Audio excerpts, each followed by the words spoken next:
ሰላም የተወደዳችሁ የኤርሳት ቴሌቪዥን ተከታታዮች፣ ለዛሬ ሐምሌ 24 ቀን 2026 የተሰናዱ የረፋድ ዜናዎችን ወደ እናንተ ማድረስ እንጀምራለን። እንድትከታተሉን በአክብሮት እንጠይቃለን። አበይት ነጥቦቹን በቅድሚያ የህወሓት ቡድን ዳግም የጦርነት ነጋሪት እየጎሰመ ነው ሲሉ ፕሮፌሰር ክንደያ ገብረ ሕይወት ገለጹ። በአማራ ክልል በገዳማት ላይ የድሮን ጥቃት ደረሰ። በኬንያ ሞያሌ ከተማ መሬት ውስጥ ተቀብሮ የቆዩ ጥይቶች መገኘታቸው ተገለጸ። አሜሪካ ለ13ኛ ተከታታይ ቀናት ያካሄደችው ዘመቻ አጠናቀቀች። የአሜሪካ የጦር መሳሪያ ክምችት እየቀነሰ መምጣቱን ተገለጸ። የዓለም ኮከቡ ወደ ሪያል ማድሪድ ጉዞ እያደረገ መሆኑን ተነገረ። ወደ ዝርዝር ዜናዎቹ እናልፋለን። ከኛ ጋር ቆዩ።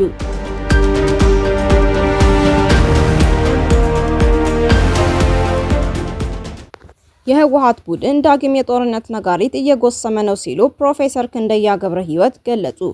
የህወሓት ቡድን የተዘረጋለትን የሰላም አማራጭ ወደ ጎን በመተውና የፕሪቶሪያውን የሰላም ስምምነት በማፍረስ አሁንም የጦርነት ነጋሪት እየጎሰመ ነው ሲሉ የቀድሞ የትግራይ ጊዜያዊ አስተዳደር ካቢኔ ሴክሬታሪያት ኃላፊ ፕሮፌሰር ክንደያ ገብረ ሕይወት ተናገሩ። ፕሮፌሰሩ ከኢቢሲ የወቅታዊ ጉዳዮች ዝግጅት ጋር ባደረጉት ልዩ ቆይታ ቡድኑ በስልጣን ጥማት ተነሳስቶ በትግራይ ህዝብ ላይ እያደረሰ ያለውን ግፍና የሰላም ስምምነቱን ለማሰናከል የሚያደርገውን ህገወጥ እንቅስቃሴ በዝርዝር አብራርተዋል። እንደ ፕሮፌሰር ክንደያ ገለጻ አሁን ያለው የህወሓት ቡድን ከመነሻው የፕሪቶሪያውን የሰላም ስምምነት በጽጋ አልተቀበለውም። ስምምነቱ በደቡብ አፍሪካ እንደተፈረመ የድርጅቱ ስራ አስፈጻሚዎች ስምምነቱ ተቀዶ መጣል አለበት የሚል አቋም ይዘው ወደ ማዕከላዊ ኮሚቴ ቀርበው እንደነበርም አጋልጠዋል። ከዚህም ባሻገር ቡድኑ ዶክተር ደብረጽዮን ገብረ ሚካኤልን የጊዜያዊ አስተዳደሩ ፕሬዝዳንት ለማድረግ አስቦ የነበረ ቢሆንም የፍላጎቱ ሳይሳካ ሲቀር ጊዜያዊ አስተዳደሩን ለማሰናከል ላለፉት 2 ዓመታት አበክሮ ሲሰራ ቆይቷል። ፕሮፌሰሩ አክለውም ቡድኑ እንደፈለገ የሚዘርፍበትንና የሚያጭበረብርበትን ሙሉ ስልጣን ካልተቆጣጠረ በስተቀር ለህዝቡ ሰላም ይዞ የመምጣት አንዳችም ፍላጎት እንደሌለው አስገንዝበዋል። በትግራይ ህዝብና በህወሓት መካከል የነበረው የቀድሞ ታሪካዊ ትስስር በአሁኑ ወቅት ሙሉ በሙሉ መቋረጡን የተናገሩት ፕሮፌሰሩ አሁን ያለው ቡድን ራሱን በህዝብ ማገልገል የሚፈልግ እንጂ ለህዝቡ የሚቆም አለመሆኑን ተናግረዋል። በአሁኑ ወቅት ቡድኑ ገና ለአቅመ አዳም ያልደረሱ ህጻናትን እንዲሁም በእርሻ የተሰማሩ ወጣቶችን ከመንገድ እያፈነ ወደ ጦር ማሰልጠኛ ካምፕ እያስገባ ይገኛል ብለዋል። በዚህም የተነሳ እናቶች ልጆቻቸውን በመደበቃቸው ምክንያት ለእስራት እየተዳረጉ ሲሆን በርካታ ወጣቶች ደግሞ ይህንን የግዳጅ አፈሳ በመሸሽ በየቀኑ በአውሮፕላንም ሆነ በአውቶቡስ ክልሉን ለቀው እየተሰደዱ መሆናቸውን ጠቁመዋል። ይህም የትግራይ ህዝብ ከዚህ አፋኝ ቡድን ጋር መላቀቁንና በተለያዩ መንገዶች ተቃውሞውን እያሰማ መሆኑን የሚያሳይ ነው ብለዋል። በፕሪቶሪያው ስምምነት መሰረት ተፈናቃዮች ወደ ቀያቸው እንዲመለሱ ማድረግ ዋነኛው አንኳር ጉዳይ ቢሆንም ህወሓት ግን ይህ ተግባራዊ እንዳይሆን ትልቅ ማነቆ ሆኗል። ፕሮፌሰር ክንደያ እንዳብራሩት ቡድኑ የድርጅታችን ህልውና ካልተረጋገጠ ተፈናቃዮች ወደ ቀያቸው አይመለሱም የሚል እጅግ ኢሰብአዊ የሆነ የፖለቲካ ፕሮፓጋንዳ እያራመደ ይገኛል። የራሱን የፖለቲካ ስልጣን ለማቆየት ሲል ብቻ የተፈናቀለውን ህዝብ በየኬላው እንዲሰቃይ ያደረገ መሆኑንም አውግዘዋል። የፕሪቶሪያው ስምምነት እንደ አሜሪካ መንግስት፣ የአውሮፓ ህብረት፣ የተባበሩት መንግስታት ድርጅት፣ ኢጋድ እና የአፍሪካ ህብረት የመሳሰሉ ዓለም አቀፍ ዋስትና ሰጪዎች ያሉበት ዓለም አቀፍ ሰነድ በመሆኑ ማንም አካል እንደፈለገ ጥሎት ሊሄድ እንደማይችል ፕሮፌሰሩ ጠቅሰዋል። ይሁን እንጂ ይህ ቡድን የስምምነቱን አንዳንድ ነጥቦች እያፈረሰ ከመሆኑም በላይ ከሌሎች የውስጥና የውጭ ጸረ ኃይሎች ጋር በማበር የኢትዮጵያን ሰላም ለማናጋት እየሰራ መሆኑን ማሳሰባቸውን ዘገባው ያመለክታል። በዶክተር አብይ አህመድ የሚመራው ብልጽግና የትግራይ ህዝብ የህልውና አደጋ መሆኑን ለዚህም ታግለን መጣል አለብን የሚል አቋም ይዞ እየታገለ እንደሚገኝ ህወሓት ይሞግታል።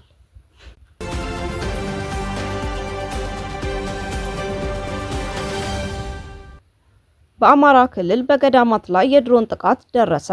በአማራ ክልል የሚገኙ አባይ ገዳም አስቄጤስ፣ አቡነ አረጋዊና ቅድስት አርሴማ አንድነት ገዳም ላይ የድሮን ጥቃት መፈጸሙን ትናንት ሐምሌ 23 የተሰራጨ ዘገባ ያመለክታል።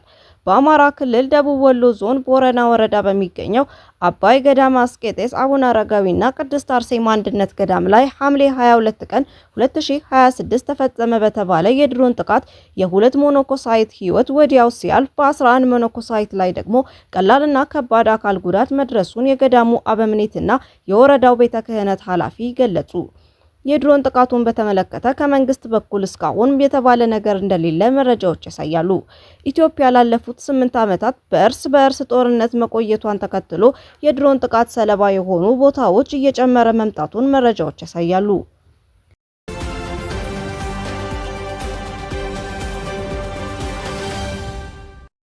በኬንያ ሞያሌ ከተማ መሬት ውስጥ ተቀብረው የቆዩ ጥይቶች መገኘታቸው ተገለጸ።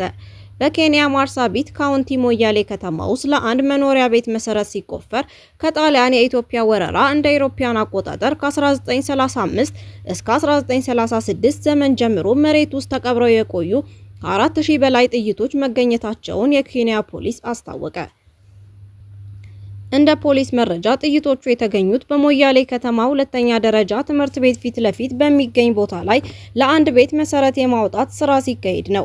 መሬት ውስጥ የተቀበሩት በርካታ የብረት ቁሳቁሶችን የተመለከተው የአካባቢው ነዋሪ ጥይት መሆናቸውን በመጠራጠር ለደህንነት አካላት ጥቆማ ሰጥቷል። የደህንነት አባላት በቦታው ተገኝተው ባደረጉት ቁፋሮ 4060 የሚያክሉ 8 በ50 ሚሜ መጠን ያላቸው ጥይቶችን ማውጣት ተችሏል። ጥይቶቹ የቀድሞ የጣሊያን ጦር በወቅቱ በነበረው የጦርነት ዘመቻ ወቅት ጥሏቸው የሄዳቸው እንደሆኑ የተገመተ ሲሆን በአሁኑ ወቅት ወደ ሞያሌ ፖሊስ ጣቢያ የጦር መሳሪያ ግምጃ ቤት ተዘዋውረው በጥንቃቄ እንዲወገዱ መደረጉ ተገልጿል። በሌላ በኩል በዚሁ ማርሳቤት ካውንቲ ቻልቢ በረሃ አቅራቢያ በሚገኝ ኮሮሌ በተባለ ቦታ አቅራቢያ የሚገኙ ጥንታዊ መቃብሮች መገኘታቸውን ተከትሎ ፖሊስ ምርመራ መጀመሩን አስታውቋል። በቁጥር 50 የሚሆኑት እነዚህ መቃብሮች የተገኙት በአንድ እረኛ አማካኝነት ሲሆን የአካባቢው ነዋሪዎችና የ75 ዓመቱ አረጋዊ ኤድዋርድ እንደተናገሩት ቦታው በ1935 እንደ አውሮፓውያን አቆጣጠር ጣሊያን ኢትዮጵያን በወረረችበት ወቅት ተይዘው በብሪታንያ ቅኝ ግዛት ስር የነበሩ የኢትዮጵያውያን ተፈናቃዮችና ስደተኞች መጠለያ የነበረ ነው። በወቅቱ በርካታ ኢትዮጵያውያን በበሽታና በውሃ እጥረት ምክንያት ሕይወታቸው አልፎ እዚያው ቦታ መቀበራቸውን አረጋዊው ገልጸዋል።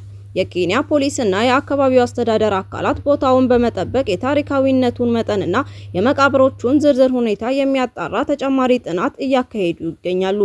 የጸጥታ አካላት በህዝብ ደህንነት ላይ ምንም አይነት አደጋ ለመኖሩን ያረጋገጡ ሲሆን ነዋሪዎች መሰል የቆዩ የጦር መሳሪያዎችን ወይም ጥይቶችን ሲያገኙ በራሳቸው ከመንካት ይልቅ በአስቸኳይ ለፖሊስ ጥቆማ እንዲሰጡ አሳስበዋል።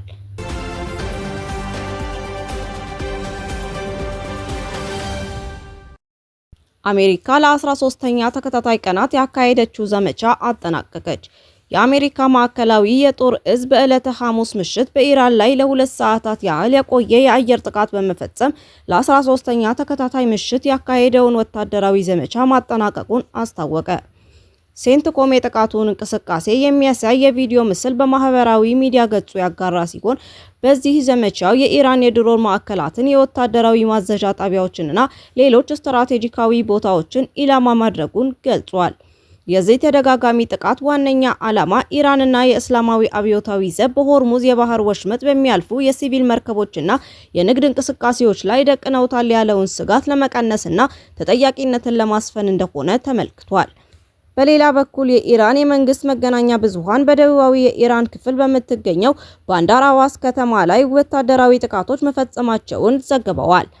ምንም እንኳን የአሜሪካ ጦር ኃይል በዕለቱ በየትኞቹ የኢራን ግዛቶች ላይ ጥቃት እንደሰነዘረ በይፋ በዝርዝር ባይገልጽም በሆርሙዝ የባህር ወሽመጥ ላይ የምትገኘውና ስትራቴጂካዊ ቦታ የሆነችው ባንዳር አባስ ከተማ በተደጋጋሚ የአሜሪካ ጥቃቶች ኢላማ ስትሆን መቆየቷ ይታወቃል።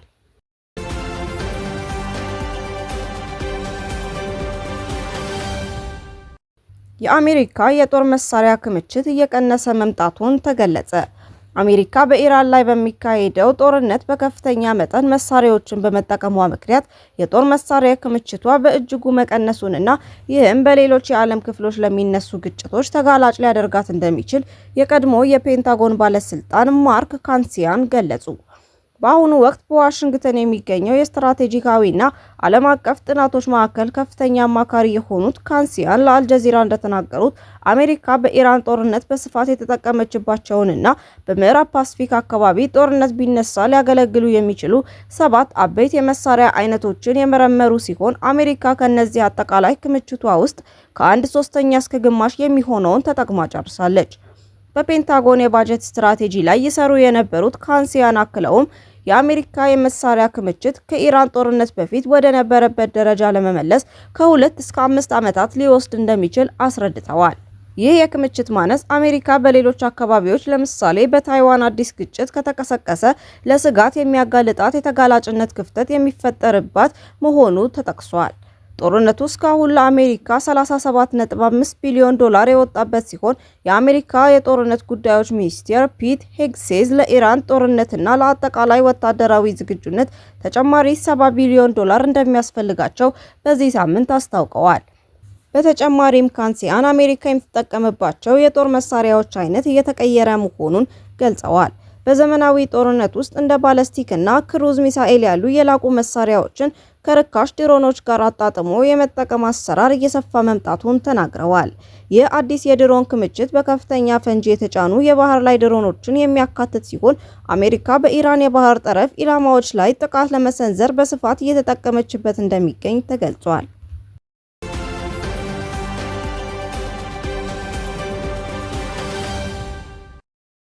በመጨረሻም ዜና ስፖርት። የዓለም ኮከቡ ወደ ሪያል ማድሪድ ጉዞ ሊያደርግ መሆኑ ተነገረ። በ2024 የባሎን ዶር የዓለም ኮከብነት ሽልማትን ያገኘውና ከቀናት በፊት ከሀገሩ ስፔን ጋር የዓለም ዋንጫን አንስቶ የውድድሩ ኮከብ የተሰኘው ሮድሪ ወደ ሳንቲያጎ በርናቢዮ ሊያመራ ይችላል የሚሉ ሀሳቦች እየተበራከቱ ነው። የወቅቱ የመሃል ሜዳ ንጉስ ሮድሪጎ ሄርናንዴዝ ካሳንቴ ልቡ ሸፍቷል። ህልሜ ነው ላለው ሪያል ማድሪድ የሚጫወትበት ወቅት አሁን ነው ብሎ አምኗል ተብሎ እንዲታሰብ ያደረጉ በርካታ ምክንያቶች አሉ። በተለይም ወደ ስፔን ተመልሶ የመጫወት ፍላጎት ያለው እንደሆነ በተደጋጋሚ ለሚቀርብለት ጥያቄ መልሱ አዎንታዊ መሆኑ ይህ ሀሳብ ከቅርብ ወይም በረጅም ጊዜ የመሳካት እድል እንዳለው ያመለከተ ጉዳይ ሆኗል።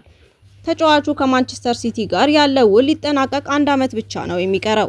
ሰኔ 2027 ላይ ውሉ ሲጠናቀቅ በነፃ ዝውውር ወደ መረጠው ክለብ የማምራት መብት ያለው ሲሆን ያ ከመሆኑ በፊት ማንቸስተር ሲቲ ተጫዋቹን በኢቲሃድ ለማቆየት ያቀረበው የተጨማሪ ዓመታት ውል ገቢር አልሆነም። ሮድሪ በሎስ ብላንኮቹ ቤት ከ2 ዓመት በፊት ጫማውን የሰቀለው ቶኒ ክሩስ ቋሚ ምትክ እንዲሆን ጽኑ መሻት እንዳለው እየወጡ ያሉ መረጃዎች ያመለክታሉ። ትልቁ ፈተና ሆኖ የሚመጣው ግን ለተጫዋቹ የሚቀመጠው የዝውውር ሂሳብ ነው። ማንቸስተር ሲቲ ሮድሪ ልውሰድ ያለ ክለብ 100 ሚሊዮን ዩሮ መክፈል አለበት የሚል አቋም ያለው ሲሆን ሪያል ማድሪድ በበኩሉ ከ60 ሚሊዮን ዩሮ የበለጠ ገንዘብ የመክፈል ፍላጎት እንደሌለው ነው መረጃዎች የሚያመለክቱት።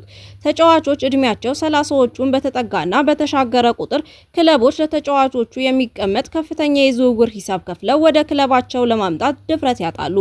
ይህ የሮድሪ የዝውውር ሂደት ለዚህ አንድ ማሳያ ሆኖ መቀመጥ ይችላል። ሆኖም ማንቸስተር ሲቲ ተጫዋቹን በኢቲሃድ የሚያቆየው ውል ሊጠናቀቅ የቀረው አንድ የውድድር ዓመት ብቻ መሆኑን ተከትሎ በነፃ ከማሰናበት ይልቅ በቀረበለት ሂሳብ ተጫዋቹን አሳልፎ ሊሰጠው ይችላል የሚል ሀሳብም በርከት ብሎ እየተነሳ ነው። ማድሪድ ይህ መንገድ የሚሰምርለት ከሆነ ለስፔናዊው ኮከብ እስከ 2030 የሚዘልቅ ውል እንዳዘጋጀ ታውቋል። የሚቀርበው የተጫዋቹ ዝግጁነት ብቻ እንደሆነ እየወጡ ያሉ ዘገባዎች ይጠቁማሉ። የ30 ዓመቱ ሮድሪ ፔፕ ጋርዲዮላ በወጡበት በር ተከትሎ መውጣቱ የማይቀር እየመሰለ መጥቷል። በድጋሚ የሪያል ማድሪድን ፕሬዝዳንትነት ያሸነፉትንና ወደ ቀደመው ኮከቦችን ወደ ሳንቲያጎ በርናቢዮ የመውሰድ መንገዴ ይመለሳለሁ ያሉት ፍሎረንቲኖ ፔሬዝ ሮድሪ ቀጣይ ውጥናቸው ሆኗል። ከሰሞኑ ቀላል የጀርባ ቀዶ ጥገና ሕክምና የሚያደርገው ተጫዋቹ ውሉ ሊጠናቀቅ የቀረው 1 ዓመት ብቻ መሆኑ ደግሞ በዝውውሩ ሂደት አጥብቀው እንዲገፉ አድርጓቸዋል። የቀድሞ የአትሌቲኮ ማድሪድ ተጫዋች ለከተማ ተቀናቃኙ መጫወት አሁን ለሪያል ማድሪድ ከመጫወት እንደማያግደው የገለጸ ሲሆን ሪያል ማድሪድ የዓለማችን ታላቁ ክለብ መሆኑን መካድ አይቻልም የሚል ሀሳቡ የመንገዱን አይቀሬነት ያጠናክራል። ሮድሪ ብዙ ክለቦችን ካገኘበትና እንዲቆይ በጽኑ ከሚፈለግበት ማንቸስተር ሲቲ ለቆ ወደ ትውልድ ከተማው ሪያል ማድሪድ ሊያቀና ይችላል ወይ የሚለው ከክረምቱ ወራት አጓጊ የዝርዝር ጥያቄዎች አንዱ ሆኗል። ውድ የኢሳት ቴሌቪዥን ተከታታዮች ለዛሬ ረፋድ የተሰናዱ ዜናዎቻችንን በዚሁ አበቃን። በቀጣይ እስከምንገናኝ መልካሙን ሁሉ ተመኘን። ሰላም።